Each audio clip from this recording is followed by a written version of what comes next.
In fact, we have COVID, right? Let's go to COVID. Yes. Yep. Early COVID, right? Individuals in the workplace. This thing comes. We move people. Talking about inclusion. Yeah. Mr. Employer, right? You tell me, you tell me that you want me to make the widgets.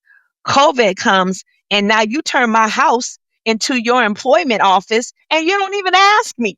You just tell me if you want your money, you want your check, turn your living room into HR Interrupted. I know you got your little babies and your kids. Don't put them on the camera. Like, now how we gonna do this? And we have a relationship, right? Going back to this relationship. Hi there, and welcome to the HRPodcast. This is Linda Misegadis and Cyndi Manuel, and we'll be your co-hosts. After spending years working in and with HR, we thought, why not start a podcast to support the important HR community? We believe the way things have always been done isn't necessarily what's going to work in the future. So we're diving into topics that support HR and working women as they navigate the future of work. We're talking about professional growth and also how we can support each other as human beings. We can't wait to bring you insights from HR experts, thought leaders, and inspiring women who are making a real difference in their organization and communities. They'll share their journeys and tips on balancing work and life in a better way. We're excited to learn alongside you and hope you'll pick up some great takeaways from tips and tricks to worksheets that you can actually use in your daily life. So grab your favorite beverage or lace up your walking shoes and join us for the HR Her Resources podcast. Welcome to another episode of the Her Resources podcast. I am excited to be back in the studio with my friend and co-host, Cyndi Manuel. How are you? I'm good. How are you doing, Linda? I'm doing good. Thank you. It's been long weeks recently. So I'm just going to be honest, I'm tired. Yeah, you've been traveling a lot. I have been traveling a lot, and there's just, the work is just never ending these days, but that's for everyone. So, you feel bad even saying, oh, we have so much on our plate to do. Everybody has a lot on their plate today. So it's hard to have a day where you're feeling a little less energy. But I think that our topic today is going to help hopefully kind of build that back up a little bit. Oh my goodness. When I got the chance to meet Stacey, she got me all energized right from the get-go. So I agree. She's going to be my energy, my caffeine for the day for sure. And I know everyone else is going to love hearing from Stacey. So let's welcome everybody to the show. Today we're diving into the evolving landscape of diversity, equity, and inclusion, commonly known as DEI, which was once really a cornerstone of corporate strategy. DEI initiatives are now at a crossroads.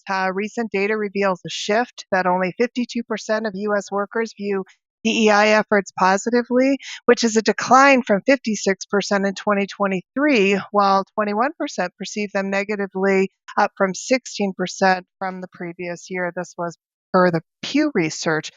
Despite these challenges, the demand for inclusive workplaces remains strong. A McKinsey study shows that 77% of Gen Z respondents desire a more inclusive and diverse work environment, emphasizing the importance of representation at all organizational levels, diversity teams. And so in the episode, we're going to talk and we're going to explore some of the historical roots of DEI. We're going to talk about some of the current hurdles that it's facing and what the future might hold.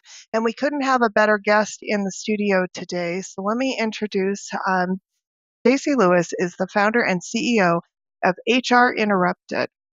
That you can reach them at www.hrinterrupted.com. We'll put it in the show notes.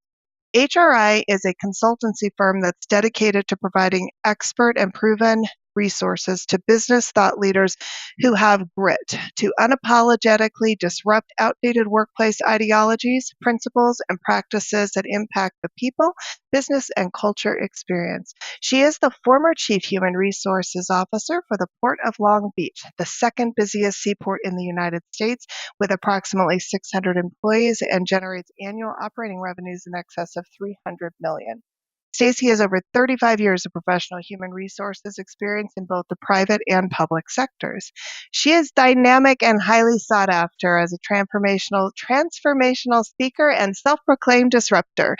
Stacey received her bachelor's degree in psychology from the University of Pacific. She also holds her human resource management certification, can't talk, from Loyola Marymount University, a diversity, equity, and inclusion certification from Cornell, as well as several other professional HR designations and certifications. She is the former commissioner for the Long Beach Unified School District Personnel Commission and serves on several local boards, including Girls Inc. of Los Angeles, Inglewood Baseball Fund, and Little Owl Foundation for Childhood Education. She also is a instructor program liaison for Human Resource Management Certification Program at California State University. Miss Stacey doesn't do anything. I mean, Just she sort of has, sits around, right? I mean, you gosh, know. this woman has got way too much time on her hands. So, Ah. but in addition to being tenacious about her professional career and following her purpose and passion to encourage people, especially women, to live their very best lives, Stacey formerly served as a host on everywoman.com, a local cable and internet talk show committed to celebrating everyday women in every way. She also hosted a local radio show on acceleratedраdio.net. Her professional relationship and parenting expertise and advice have been featured on several websites, publications, and TV shows, including Indeed, the #1 job site in the world, LinkedIn, The Rachel Ray Show, Ebony, Parenting, and Voyage Los Angeles Magazine.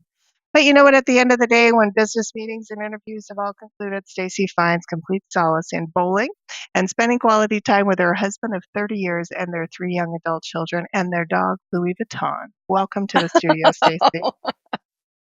Wow. That took up half of Goodness. the podcast. As Working you're up to reading go it, now. when you were reading it, I'm thinking, was that the brief one? Oh, No, And you it know what? was. There's no way it was. There's no way you could be brief oh my about your background, gosh. Stacey. Oh my goodness. You have just got such an incredible background, but more than that, you're just such an incredible person. And we're so excited to have you on to talk about this really important topic. Appreciate that. As you were reading that, my little dog, Louis Vuitton, she recently died, and I hadn't had the wherewithal to take her out the bio. So she just has to stay, and then I'll just explain it. But Absolutely. thank No, you all so much. You're such a great expert to bring on about this such absolutely. important topic. And I'm wondering, Stacey, could you start us out by let's talk a little bit because I think so much has happened around that when DEI got polarized and politicized, and so we've lost the historical context of where DEI started in the first place and kind of what its purpose was, which is not what I think it's been made out to be. So, can you give everybody a little history lesson? Absolutely. Real quick, first of all, I'm so honored to be sitting here and sharing a space with you around this topic. I'm going to call myself a SME. I am a subject matter expert. There are clearly a lot of individuals who, have more expertise in that. But I think the thing that makes me so passionate in it is the component about human resources. As we're going to talk today, human resources has such a viable and active role in this. Obviously, and we'll say organizations, you have your equity work and you have human resources. But now where DEI is going, we're really going to have active voice. And as my bio say, I work with organizations who have the grit to be unapologetic and change the way that we do work. So with that being said, I don't want people like, well, what kind of expert is she saying that? But to that role. So let's jump into this. DEI, a lot is going on in this space. From a historical perspective, and I just want to keep it high level because I really want to make sure we get to the time. Conversations about inequities in the work go back to the 1800s, but I'm going to really start in the 1900s, where the early 1900s, there was about 19% of the workforce was female. So you're coming out of the textile, where the organizations, the textile industries, and women were not doing a lot of those, I guess you could say, non-traditional jobs. Back in that time, there wasn't data, so we couldn't track data. Then you had World War II come, and dramatically, because what was going on, women now had to come in and make that support. So you could say that's kind of the early introductions of not the workforce not just being male saturated. So as you all know, I'm going to use words, learning not dominated. Because when you say something is dominated, then you're taking away the contributions that, and I'm going to say, women are putting in the workplace. People say it's male dominated. No, it's male saturated. Means there are a lot, but women still contribute. So then you had, the 1940s come, the workforce is changing, coming after World War II, and you had, women coming in. But for DEI, really, I would say we started having this conversation right around the 60s. The first act of really talking about what the workforce would be around the Equity Pay Act and Title VII, right? The Civil Rights Act of Title VII. That is when conversations are started about people should have opportunities in the workplace, irrespective of what their demographics are at the time, because that was not what was happening. You all know of the cases, HR practitioners, Dukes versus Griggs, right? This is when we started saying, you have an entity of individuals who are not being a part of the workplace. And then, you kind of move on where you started having conversations about casting a wider net, affirmative action, EEO, and DEI. Three separate things. Casting a wider net, organizations starting to talk a little bit about it. Affirmative action comes and says, if you want these contracts, et cetera, these were mandates, these were policies with remedial actions around it, which was affirmative action, which was a start, right?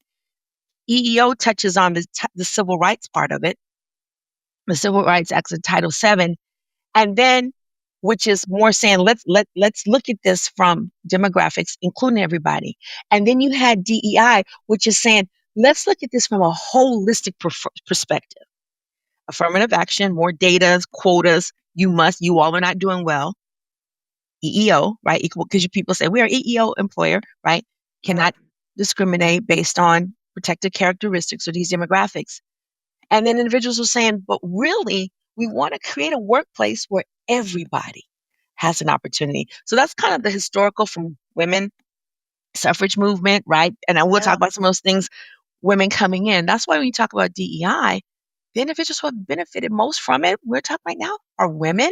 We'll talk about, particularly white women, but that's the movement of it. So that's kind of the historical. We can go to where we are now, to it being rolled back. I shouldn't probably leave that part of the history out, it being rolled back. Right. But that's kind of this part. We'll start there. No, I Thanks like for that. sharing that. Yeah, that's a great way absolutely. to kind of separate it out and explain how it all comes together. So that was beautiful. Yeah, and really frame it. And it's interesting because it wasn't until the 1990s that we started to see the business case even made for diversity, where there was the linkage of diverse leadership to stronger financial performance, because that's what it always comes back to, right? It's always about money, sadly, is the focus. When we really start paying attention to it in the work world, it comes down to, well, how is it going to help us perform better? But it's interesting that it took that long to actually really figure that out.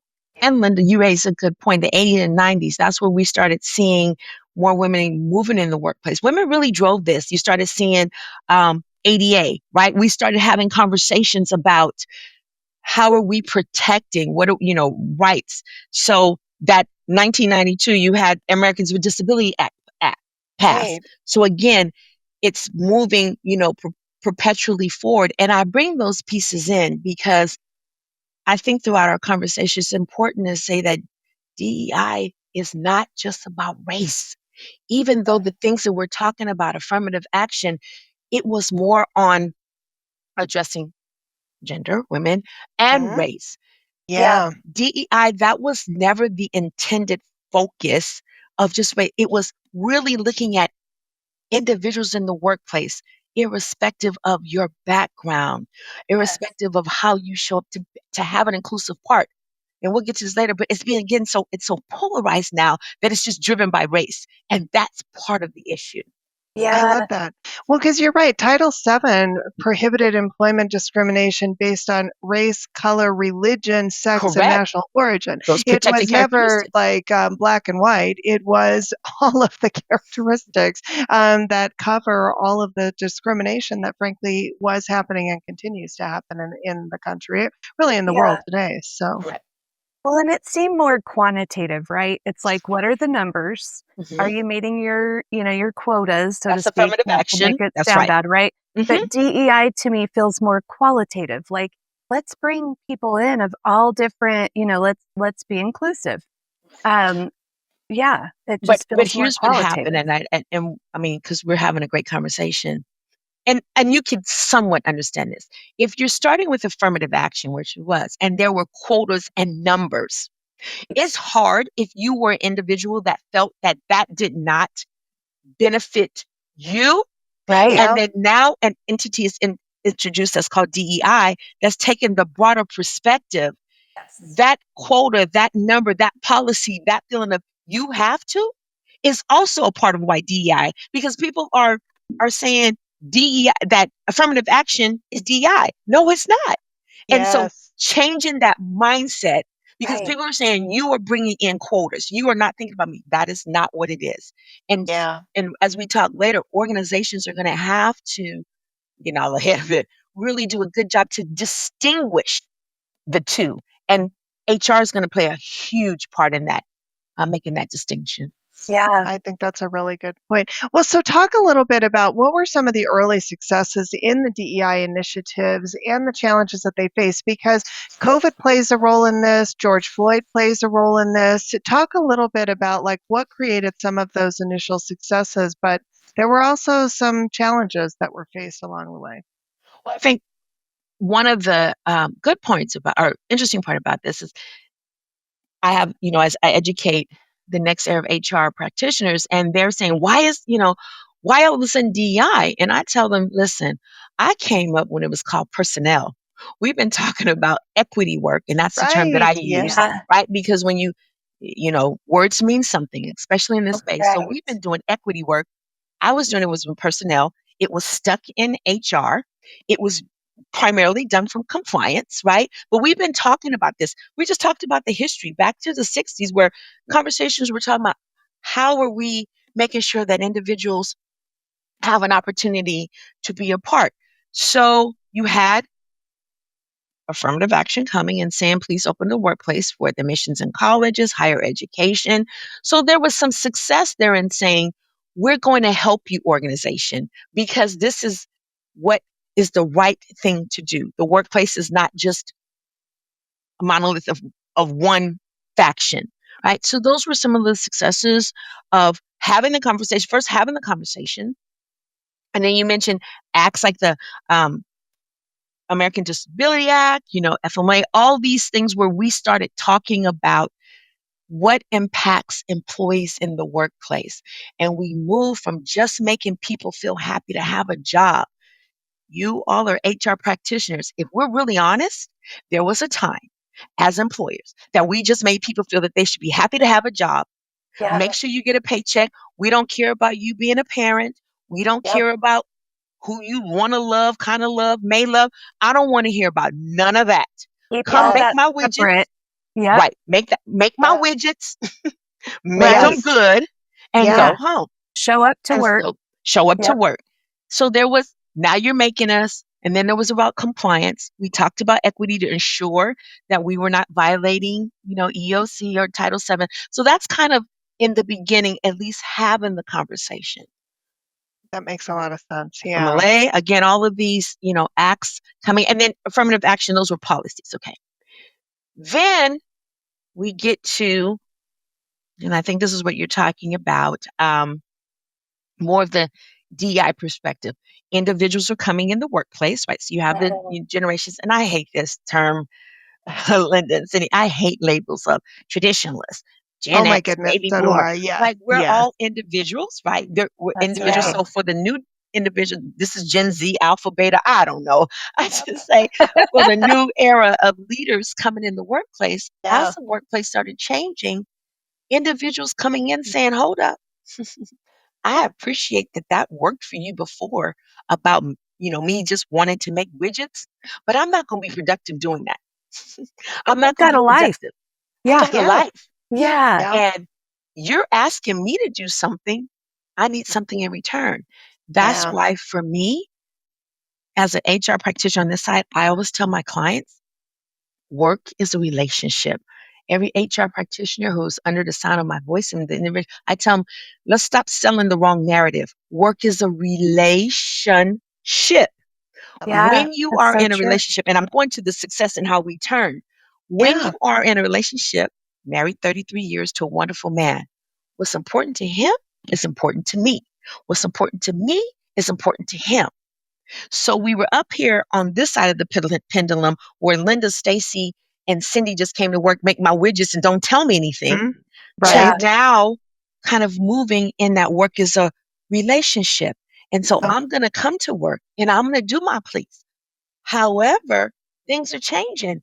I'm not quite sure that I want to be invisible. I'm not quite Oh. sure that what matters to me, you just get to dismiss this employer, right? So then we're starting the whole conversation about DEI, diversity, equity, and inclusion, but really that equity work, that inclusion work, Yeah. right? We'll get to the word diversity. Yes. And so, okay, we see you, Gen D, all these people coming in, right? You all work.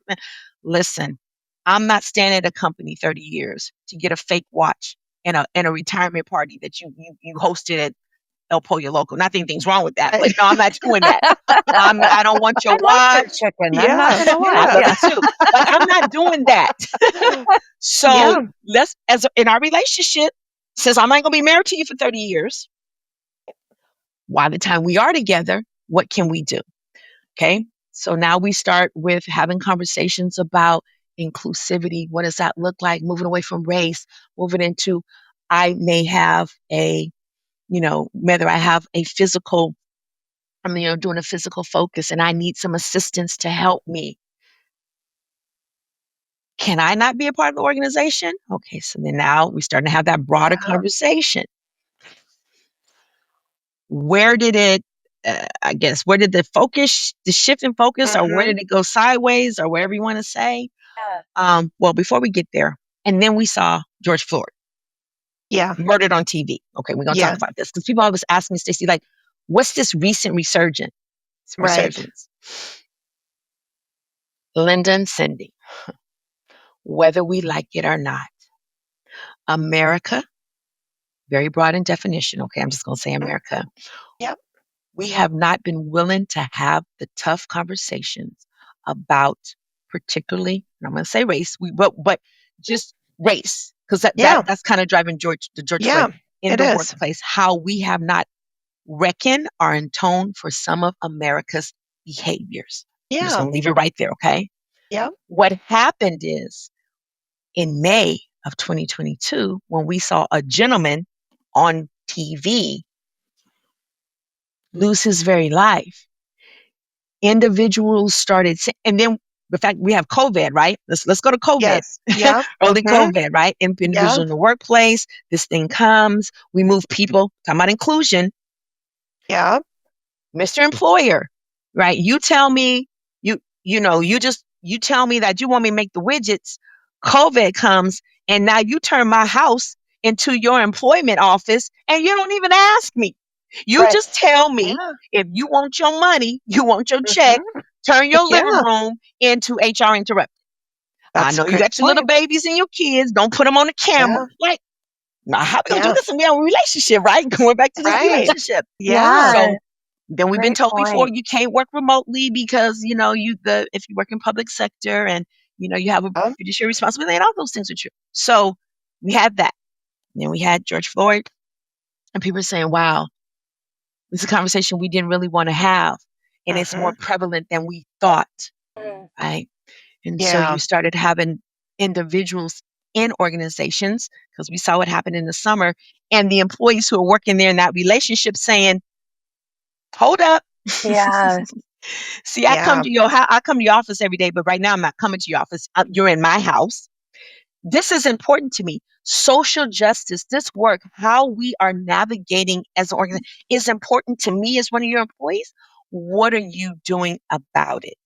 Yeah. That's a Okay. really good point. Yeah. Conversations that, quite frankly, we weren't having. Yeah. It's true. Yeah. And And here getting we go. chills just hearing you talking about it. Yeah. Right? Yeah. There's such great points too, Stacey. And it all happened very quickly Quickly. too. right? quickly. Yes. Like that was the most Yeah. urgent change I have ever seen in my lifetime. And yeah, to your like all those points are such great points. You know, you can't stop Well, and we living your life when you're yes. working from home. You And you know, Right. couldn't turn a Right. blind eye from it when it no, was all over social it was, media. yeah, And, because that's been the other thing is that it was always easy to just pretend it, well, I didn't see it, so it didn't happen. And so now suddenly you couldn't turn away from what was going on across the country, from the impacts of COVID to what happened with George Floyd. It's like you cannot ignore it. You have to talk about it because it's right in front of you. So it's a little harder to say, well, I didn't see it, so it doesn't exist, which is, a lot of how we do things. We like to put our head in the sand sometimes. So, And Linda and Cindy, to that point, again, prior to church, we were already making headways. We were starting to have yes. we were starting to have conversations about Yeah, that inclusivity, the LGBTQ plus community, right? right. Embracing that and individuals not having to be ashamed of who they yes, love, Yeah, again, women moving forth in the organizations, so true. initially talking about neurodivergent. We started, we were Yes, on the groundbreaking of having those or conversations. They were having acceptance. it, yes, right. acceptance. Yeah. And Hmm. here's the word I'm going to use with you with that, because people will challenge you, Cindy, and say, I don't want to accept something that I don't believe in. Okay, Right. okay, but at the bare minimum, you have to acknowledge Yeah. that Uh, I have a right to live yes, Yeah. the life that I want to. and love who I And Yes. the want other to. thing, that at Yeah, the bare minimum, I'm bringing awareness to you. And Yes. I say that, Cindy, because in this love equity work, that. I understand that people like Stacey, you want me to accept, and we're talking straight. You want me to accept pronouns. I'm not, okay. You don't have to change your pronoun. Right. But what you don't Acknowledge. get to do is say, you don't get to say nobody else's. You have to Right. acknowledge Yeah. that someone, bare minimum, acknowledge. I didn't say accept. I am not trying to change, but you have to That's so acknowledge. good. And we're Words bringing an really matter. awareness. Yeah. You can't Yeah. have inclusion without an awareness. So we started scratching the surface there. I never talk about race. And people were entering the workplace. And the individuals coming in the workplace are saying, these things are important to me. And quite frankly, I don't want to hide. And I'm not going to hide. And I Yeah. shouldn't have to. Yes. Shouldn't have to. Yeah. Yeah. So, No, that is such a really good Ugh, point. Well, and as quickly as we started to, as all of the everything happened, it's also very quick to start unraveling. The some of the backlashes that are facing in 2024, there was a CNBC survey that found 45% of workers said conversations about race and diversity have made the workplace more divisive rather than inclusive. In 2023 and 2024, layoffs disproportionately impacted DEI related roles. One analysis showed that DEI positions were cut at a rate almost twice as fast as non DEI roles during tech sector layoffs. And what we still see is, just from a leadership representation, only 8% of Fortune 500 CEOs are women as of 2024. Only 2% of Fortune 500 CEOs are Black, which is up from just 1% 5 years ago. And then you have the perception gap. 81% of C suite executives say their organizations are advancing DEI well. Only 41% of the employees actually agree with that. So, as quickly as, and what's so sad about that is, to your point, Stacey, it's not like this happened overnight. We literally had been making movements in this arena right. for years to try to create that awareness, to have those conversations, and to get things going. And then there was so much attention that came to DEI, or that's what they called it. They put that attention on DEI, right? That was the banner. And as mhm. a result, it is now setting us backwards. We're going backwards instead of going forwards in much of what we're doing, if we allow ourselves to, right? Because you brought up a really good point. We don't have to allow it to happen, but what can we do to maybe stop it? So, Linda, said, I've been really thinking about this a lot because this is the work that I do.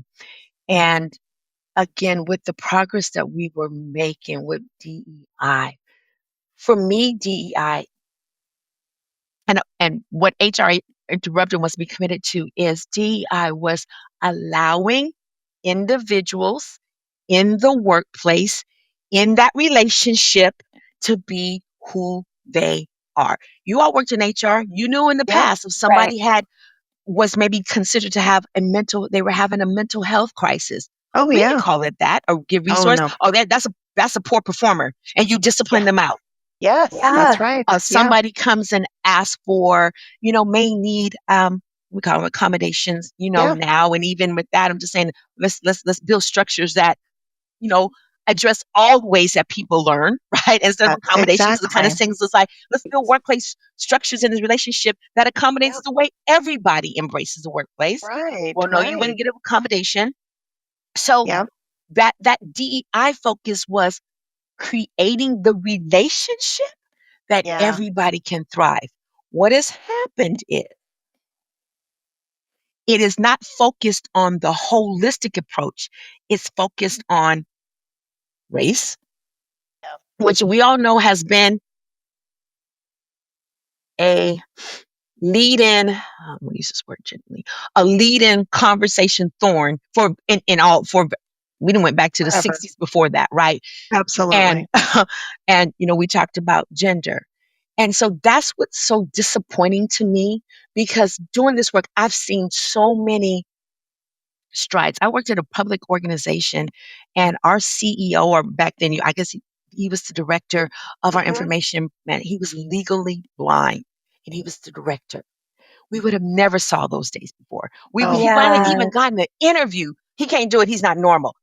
And I saw that, right? And the words that we're not using, and normal, and conversations, and benefits for and all employees in the workplace. Again, you guys work in HR. I don't believe in that.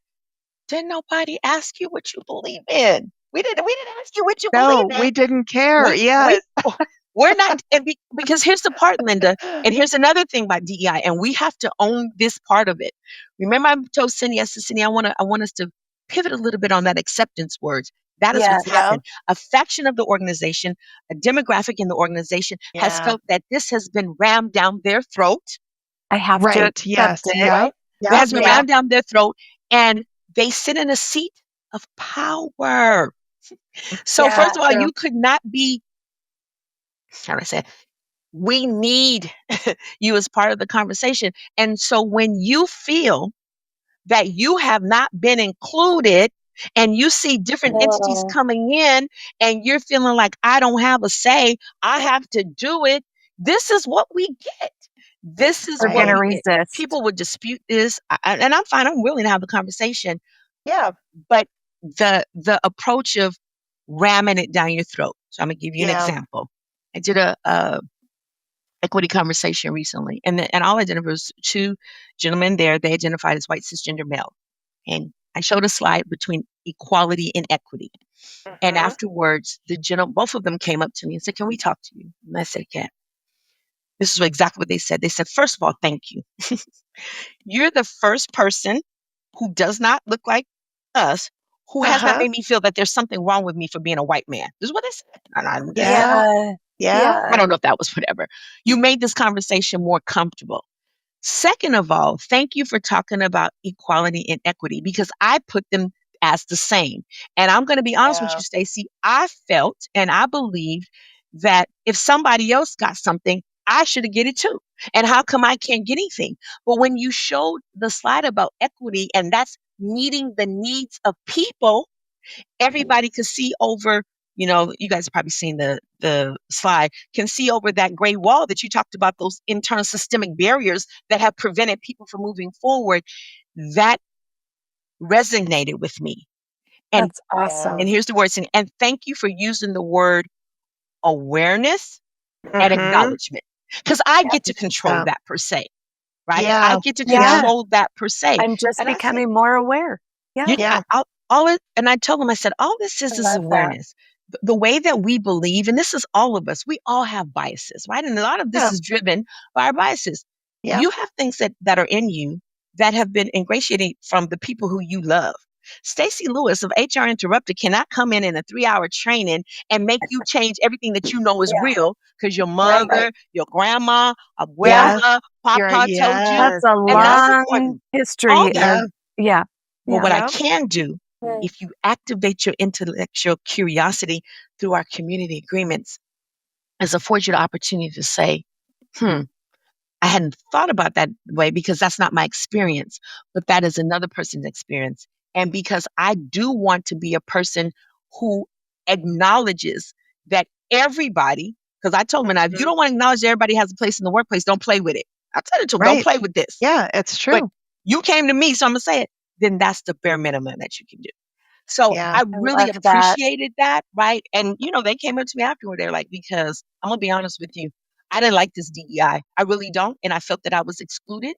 And it was intentional. So it's just a little That's side so note. interesting because I have heard other people say, it makes me feel bad for being a white man, and I have Yeah. no control over that either. So I love the reframing of just want to build your awareness Yeah. so that, we can all acknowledge that there Right. are those differences, that there are, in many different facets. And so, let's talk about how we support all of us, in the ways that Yeah. we need to be. At the Delta Principle, we are transforming the way you experience change. Have you ever experienced an organizational change where your employees pushed back because it was too much, too fast, or they just didn't understand why they couldn't do things the way they've always done them? What about where communication was non-existent or unorganized, with important updates getting lost in the shuffle, leaving people confused? And have you ever experienced change where morale was at an all-time low because the change felt overwhelming and not aligned with your organization's culture? If you are being asked to lead an important organizational change, especially if you're new to leading change, or if you're just feeling overwhelmed, the Delta Principle is here to support you. We work closely with you as a trusted partner, co-creating real-world solutions to address your unique challenges, and we equip you and your organization for future success. Are you gearing up for your next transformation journey or exploring ways to strengthen your change management skills? Then let's connect. This year, we're thrilled to introduce Leading Change, a training designed for leaders driving organizational initiatives, and Navigating Change, a training tailored to empower teams and adapting to change with confidence. Our coaching and training sessions are fully customizable to meet your organization's unique needs. Reach out today to see how we can partner with you to make your next change a success. You can find us on LinkedIn or by emailing us at info@thedeltaprinciple.com. Well, and I'm curious too, Stacey, what you think about some of what I was hearing as well while a lot of this was happening in some companies where best of intentions, right, to come in and to educate employees and create this environment.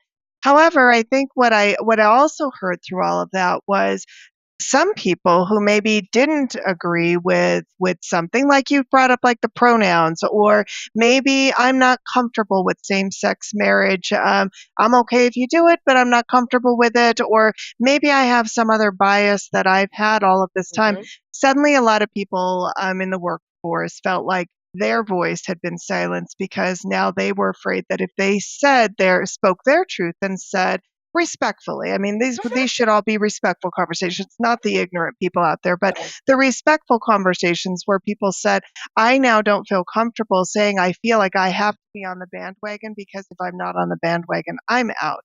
And so it created an interesting dynamic of unintentional consequences of employers trying to do the right thing, but maybe the wrong application. I'm just curious what your thoughts are.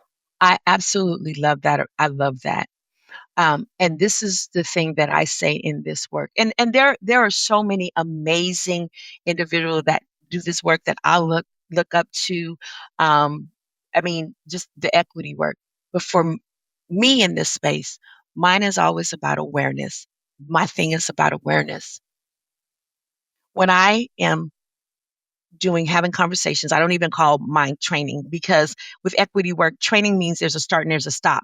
There's never a stop on a conversation around equity work. Okay. And I use the word equity work intentionally. I don't start with diversity because for some people that's immediately they're not going to hear anything else I said because that's a trigger for them. Right. So I use the word representation because then when I say representation, that includes you, whoever that you is, okay? So that's one. I say in the conversation to what you're saying, we have the conversation. We need to have the conversation. This is not a zero-sum game. The only place that this gets a zero-sum game is that you cannot cause intentional harm. You see the word that I use, intentional. Yes. When Yeah. you work, you may cause unintentional harm because you're learning. And if you say, like the two gentlemen I spoke to, I said, okay, I appreciate that. I want you all to do some personal work for me. I don't want you to stop here. I don't want you to stop here. Right. And actually, one of them reached out to me and asked me a question, and I appreciated that. Right. That was a win. Yeah. So you may do unintentional harm. And when that's brought to your attention, if you're really serious about the work and you want to create that work relationship, right? Yeah. Then I'm going to say there, then you get the feedback and there's, steps of how you do that. But the only thing you can never do is cause intentional harm. And I think when that is said, people have an understanding. What do you mean by intentional harm, Stacey? So to your point, Linda, you say, I just don't understand. Well, let's just use pronouns. And then let's not use the word preferred pronouns, because preferred pronouns would mean that there is a preference. No, this is the person's pronouns, right? Come on, words mean something. We got to continue to evolve because you're offending. What's your preferred pronouns? Why are they preferred? No, that's my experience. Okay. Yes. Yeah. Okay. So, pronouns. I don't believe in no pronouns, and I'm gonna call Stacey he because that's what he is.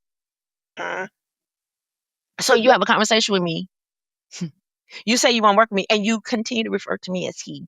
And you know you're doing it because you said, I'm going to do it. Can't nobody make me do anything different. That's intentional harm. Yeah. And as organizations in HR, that's where you need to come in. I like that. And again, the learning is, if you don't want to use it, then call me by my name. There you go. Exactly. Yes. Okay. Yes. We have some mechanisms for you. Yes. Call me by my I love name. that. But you don't get to harm.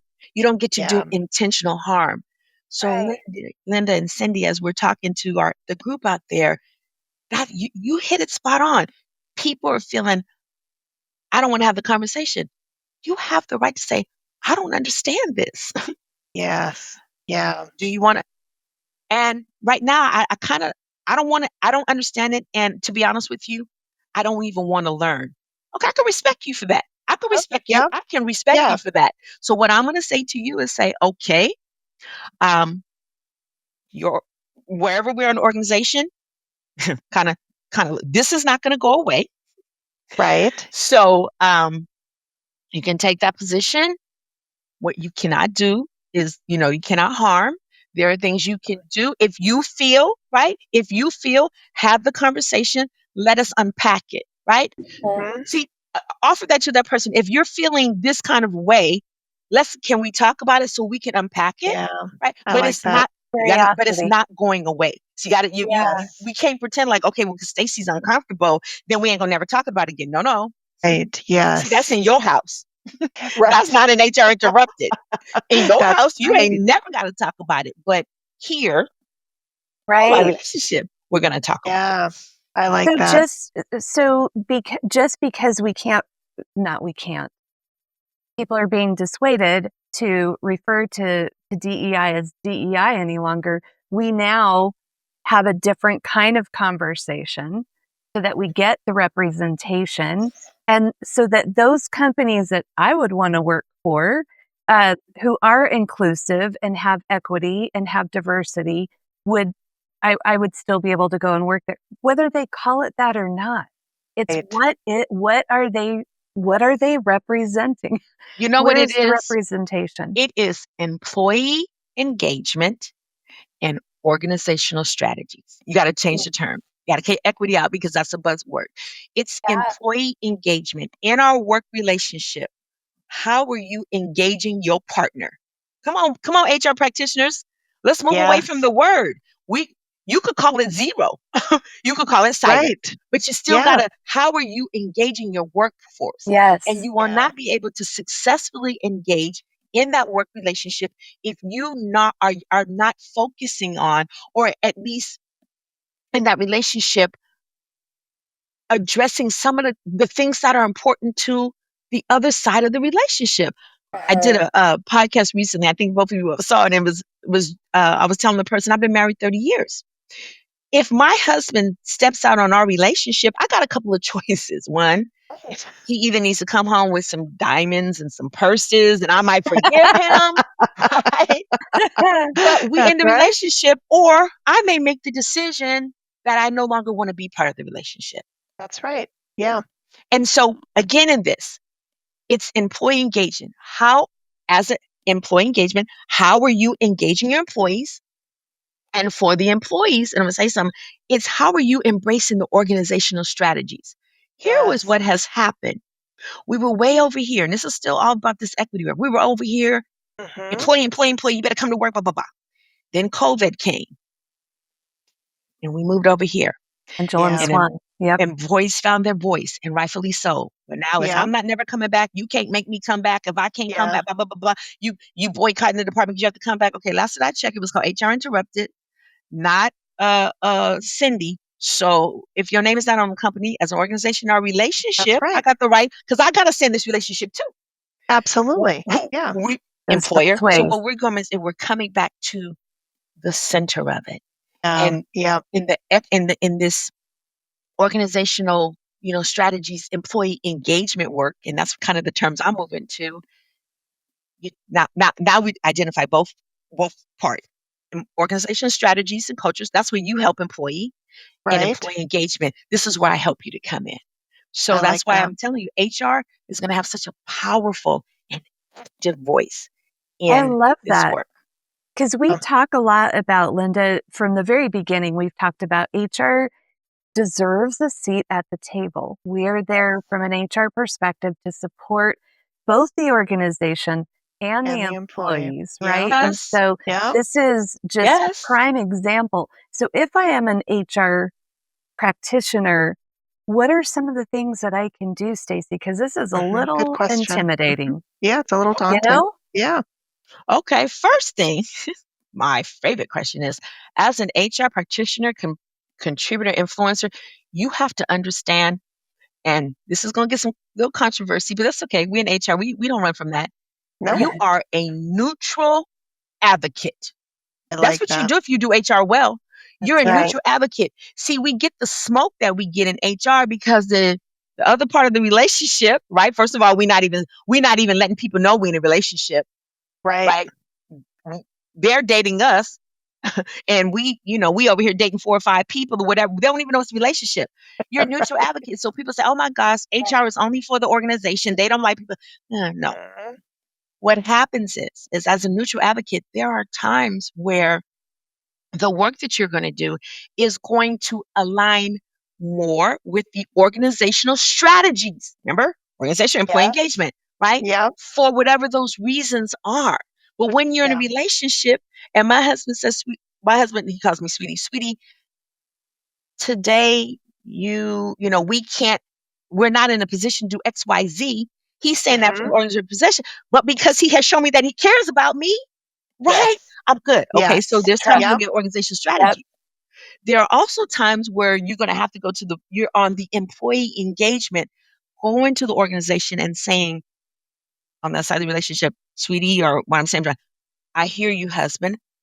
However, in this space, this is how we need to navigate for our relationship. You're a neutral advocate, and you got to be strong in that voice. HR can say the things that nobody else can say. I don't want y'all telling me that you want a seat at the table.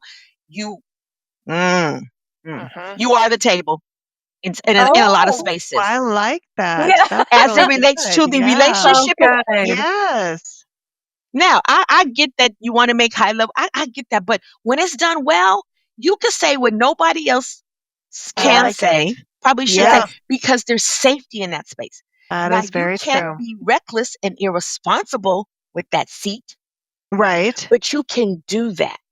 I like And that. so, as we're talking about this organization, employee engagement moving forward, HR leaders are going to have to, one, strap it up, put that seatbelt on, and continue to move the conversation forward. So we talked a little earlier, and I'll just give a specific example because I use this and I got a little smoke on it. I love it that you all met me. I love. I don't see it that way. Okay, I appreciate it. I acknowledge respect.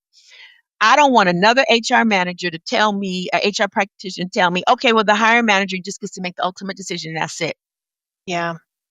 Are Yep. you serious right about now? Now, here's what I'm saying. There should be a conversation. You've done Yeah. your hiring, whatever. Now you're making a decision. Okay, we don't want Stacey because she's not a fit. First of all, HR Yep. leaders, Yep. Yep. please, please remove that Yep. from your, please remove fit Yep. from your Not a fit. vocabulary. Yeah, I hate Yeah. that word fit.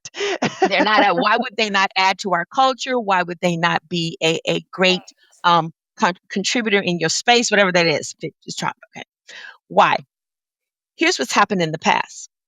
They'll come and tell you, Cindy's not a fit. Okay, well then who do you want? Mhm. When you're a neutral advocate, HR, you have to be in a position to Ask speak for the why. nameless, faceless, voiceless Yeah. people who don't have that. So there's a Absolutely. conversation. Okay, I hear you, Linda. Say, Linda. Okay, let's unpack this for a little bit. What did Cyndi, or I guess I was using Cyndi, demonstrate in this talent acquisition process that has brought you to that decision? I want to collaborate and partner with you in this Yes. conversation. Okay? Yep. Don't let them off the hook. Yep. And then when they say, well, I don't think, I don't know, because you've done your conversation, you work, you have said, well, one of the things that we've worked with you in the HR space is whenever you're making a decision to always identify your bias. I got to ask you, Stacey, Mhm. before you entered in these spaces, did you identify where your biases may show up? I'm not saying what you're saying Right. is necessarily wrong, Yeah. but what I am saying is, did we do our due diligence? You Right. can't just stop at we're right. You see how you have a conversation? Because when you Yeah, start I Yeah. love asking that. people questions, Yep. Peel now away they're that like, onion. oh, I didn't know the HR was paying attention. Yeah, we paying attention. You don't I even like know. that. This is why we're Mhm. here, right? Right? Yes. Yeah. Yeah. So Absolutely. that's one of the things that they're going to have to I start love asking you that. questions. The other thing in your space, um, we can't give away all the HR secrets in front of everybody, but No, they'll we come in. can. They'll Keep them. come You all the gotta way. give them. Bring them to ask more questions later, Stacey. Just give them a little nugget. A little bit. The other thing I want to say, well, what HR is going to have to do is there is power at every level in the organization. I was talking Yeah. earlier this week about this. What are we going to do? And if you are a recruiter, I'll just use this. If you are a recruiter, Mhm. but you're in HR, you're in HR, and then you're a recruiter. That means you too, even at your level, you have an Yeah. obligation to uphold the tenets of organizational strategy and employee engagement, also known as DEI, and whatever term your organization wants to use. And Yeah. sometimes in HR, I don't think we've done that. You're a recruiter, and all you do, you just recruit. You see inequities. You have an idea. You see you're in there, and you don't say anything. We have to allow for everybody in the HR space to, one, know that they are neutral advocates, and two, implement their power or whatever that is. I hate empower them. Implement your voice, right? Implement your voice. You don't have to be the CHR or the director to say, hey, I witnessed X, Y, and Z, or made aware of that this person, is having some challenges in this space. And I think that there's some conversations we can have about providing resources. Why does that just have to come out of benefits when you were sitting in a recruitment planning meeting and clearly you heard something that doesn't align with the work we're doing? Right. Use Yes. your voice. I I like That it. love looks that different. frame to Mhm. employee experience. What are our employees at all levels, from frontline to leadership, what are they going to experience? How are they going to experience this Mhm. relationship? Look Mhm. at me, Stacey. I'm learning. I'm learning. Yes, that's right. And I guess the final one and then this one will be weird. Let's pivot a little bit on the word that everybody is HR. Let me tell you why I'm saying Yeah. that. Okay. Yeah. Yeah. Yeah. If you are a leader, man, you do have some HR, meaning that you are engaging your workforce. But Right. when you say everybody is HR, and the two of you all know I'm telling the truth, HR, in my opinion, after 30, almost 39 years, is the only function in the organization where everybody thinks that they can just come in and do it. Finance come and tell us what they can Oh, yeah. do. Everybody come and tell us what to Nope. do. Like because No. we've kind of sold the narrative. Well, everybody is HR. Right. No, what you are is everybody who has employees or has the opportunity to have direct inspiration and influence, also leader, Mhm. has some engagement. But when we're talking about that, the HR piece of it, there really is a function there. Because I think that's also right. kind of flipped us around. People want to talk about that. We've opened up the house to everybody. So everybody just comes in Yeah. and tells us. Now we got to Right. take the house back and say, okay, we're going to help you. We're going to unpack it. But really, right here, these are some of the conversations. You're probably going to get a lot on that one, but we got to pivot a little, just a No, I little on think that. that's Everybody good is because not. that's a specific role, It's just and It is. there is And an it's a art and a skill. science to it. Yeah, Yes, and it absolutely. takes a Yeah. long time to build that skill Well, you set. remember back in the day where they just used to put the poor performers in HR? Oh, yeah. Yeah. Yeah. The Or the organization. secretary could do it, right? The secretary could become the HR person because it's just about pushing paper anyway, right? I mean, all you Correct. gotta, and that was, I think, a big part of it is that, and even today, you still see it, and I see this all over in government, which drives me crazy, is that HR professionals are not treated as HR professionals, nor is the role of HR actually elevated to the level that it needs to be. And so, therefore, you don't see that voice in government HR because, in many cases, they are still just paper pushers. And when you look at as they're identifying the processes and the things that need to happen, that's what it becomes about. It's just about how do I move this paper from here to here automatically.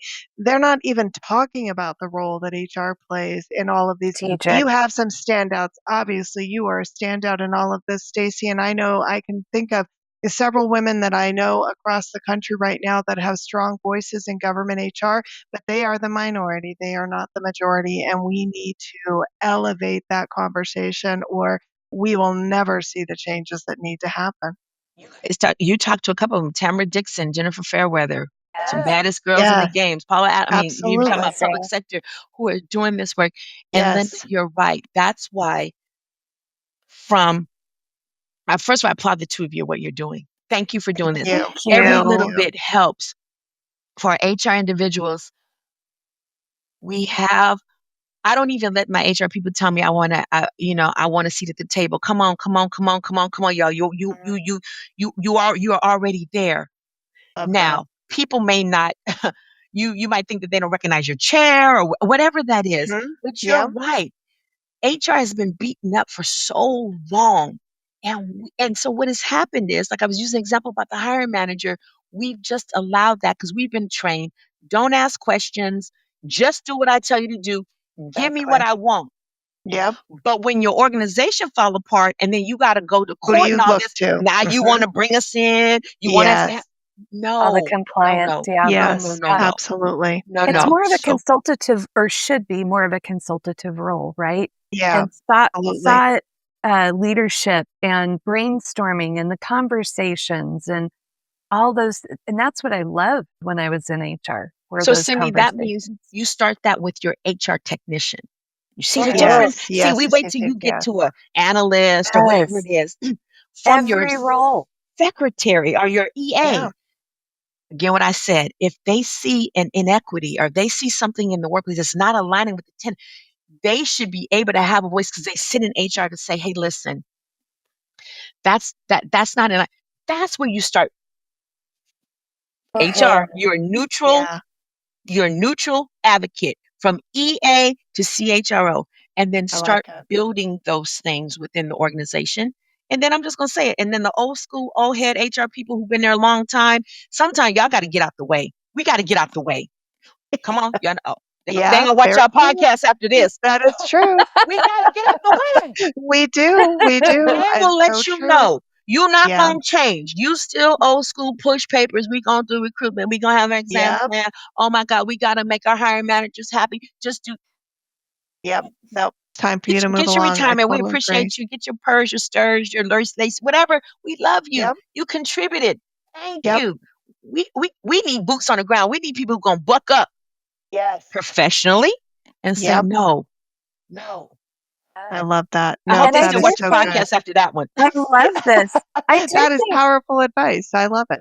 I think some of the incoming generations and generations that are already in, right, like millennials, Gen Z, they are, I think the frame of mind that they have is going to be more what you're talking about, Stacey. Yeah. Having the conversations, doing the Yeah. deeper dives, asking those questions. And doing the We're in personal good work. shape. That's the other thing. Yeah. Doing the personal yes. work. Yeah. You have often heard, and I do support that, if you have a question regarding representation, or you have a question regarding understanding what's going on in the world of why we're moving with, DEI, I don't have a problem getting you started. Some people think, some people have said that I don't want to, and I'll just be, I'm Yeah. not educating white people no more. Yep. I've heard that. Yeah. I got you. Let's work with that. I don't have a problem getting you started. Yeah. But you got to do the work. See, you can't, Cindy, you can't come every week and ask me a question where you could do the work. That shows me that you're interested in really being a part of that awareness. Yeah. And they're willing to do the work. Yes. They're willing to understand privilege. They're willing, and they're understanding terms.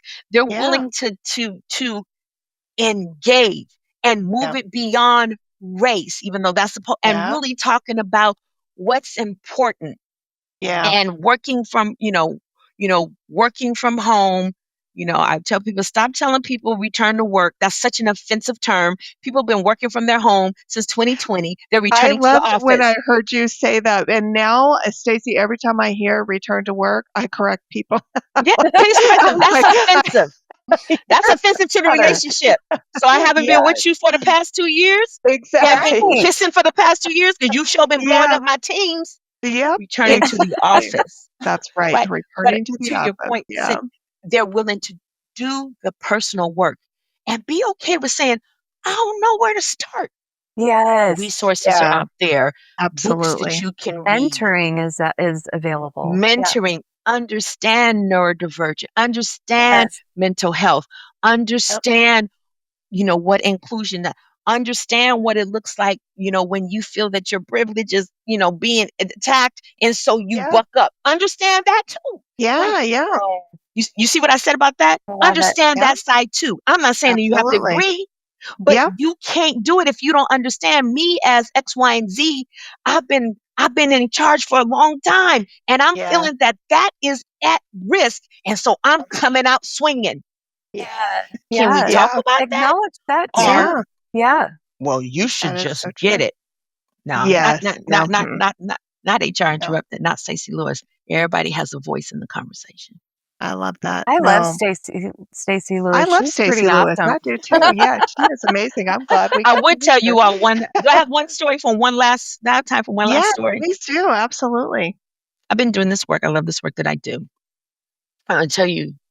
Well, I'll make the quick 3 reasons why I did. One, when I recently, or not recently, had opportunity to. Well, I've seen that recently a while ago. I had an opportunity to spend some time with some high-level CEOs. You gave the statistics of the CEO, so nobody in the room looked like me, anybody that I knew. There was one female in this space. And it was just a conversation about, this, what's going on. And people were very candid of saying, environment was people were very candid saying, I don't understand it. I really don't want to do this. I really don't want to, I just don't understand it. So after the conversation, we really had a very robust conversation. And one of the individuals in the space said, again, thank you. Right. This was a time that I felt that I had to come to some terms about myself. And so I said, if you ever have any questions, let me know. Do you know that person is a part of my world now?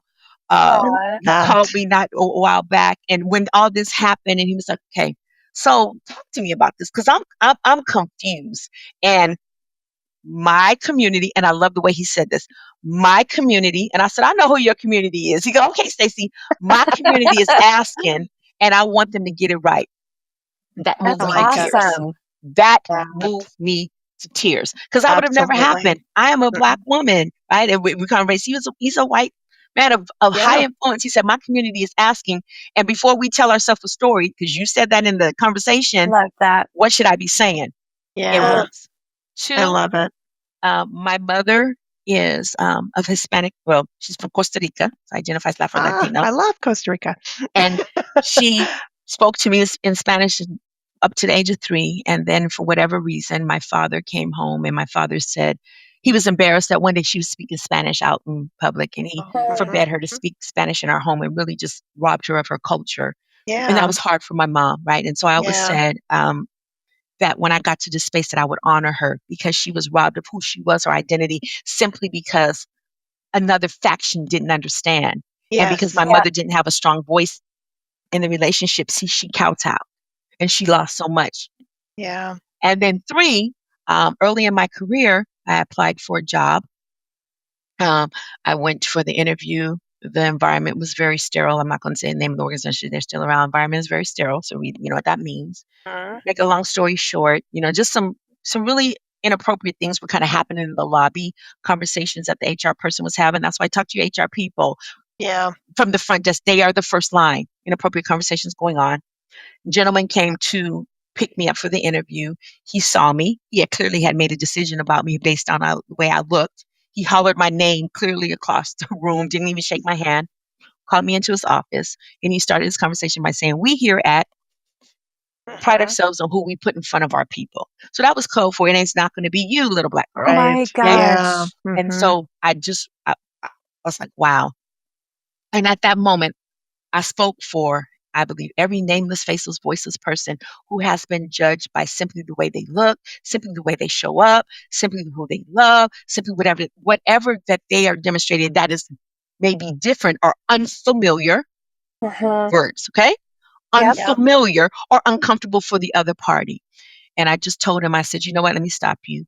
I too pride myself on organizations that I work for, and I would never work for an organization where my HR person is talking about some very inappropriate things, and I broke them down. That man followed me to my car. I felt my tears coming. I said, Stacey, don't give him don't cry in front of him. That power, yeah. And I walked to my car and I just cried.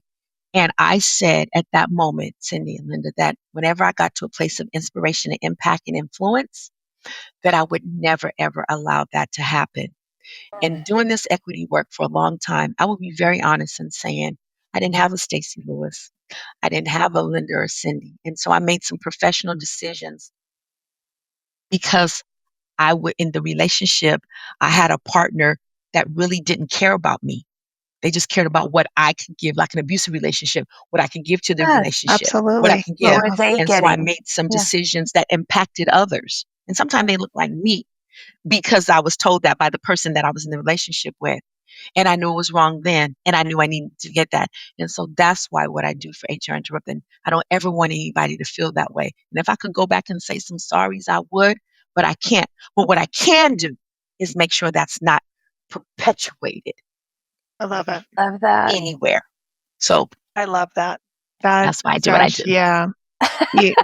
I couldn't ask for a more powerful way to really kind of bring our conversation. I could talk to you all day, Stacey, honestly. So I'm so glad that we have a new relationship that we've developed, and that, I hope that our listeners have enjoyed this episode as much as I know Cyndi and I have, for sure. This episode. This is such an important one to share. Yes, to all of our listeners out there, please like and share. If you don't listen to any other podcasts of ours, you got to listen to this one, and please make sure that you do share it, because I think, Stacey's words are so powerful, and really are so important. I agree, Cyndi. Yeah. Thanks so much for joining us for this episode of the HR Her Resources podcast. We're so happy to have you with us on this journey.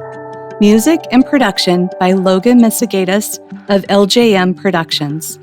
We'd also like to thank our intern, Lauren Banas, for creating our logo and supporting our social media postings.